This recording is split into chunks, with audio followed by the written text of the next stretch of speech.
এবার Bangladesh premier league BPL শুরু হতে হাতে গোনা কয়েক ঘন্টা বাকি। সোমবার 30শে ডিসেম্বর প্রথম ম্যাচ দিয়ে বিপিএল এর এবারের আসরের পর্দা নামবে।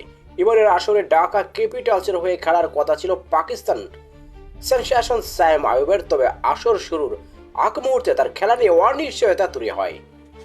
পাকিস্তানি তরুণ ওপেনারকে নিয়ে অনিশ্চয়তার মধ্যে ইংল্যান্ডের বিশ্বকাপ জয়ী ওপেনার জ্যাসন রয়কে দলে নিল ঢাকার ফ্র্যাঞ্চাইজি। রবিবার 29শে ডিসেম্বর নিজেদের সোশ্যাল মিডিয়া প্ল্যাটফর্ম ফেসবুক পেজে এক পোস্টে বিষয়টি নিশ্চিত করছে ঢাকা ক্যাপিটালস। অপরদিকে দলটির মাঠের বাইরেও কার্যক্রমটা চলছে বেশ জোরে সোরেই। আজ নিজেদের অধিনায়কের নাম ঘোষণা করেছে ঢাকা ক্যাপিটালস।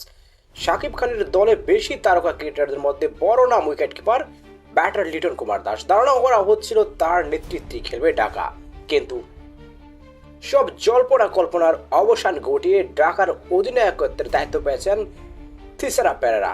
লঙ্কান এই অলরাউন্ডারের উপর আস্থা রেখেছে ঢাকার ম্যানেজমেন্ট।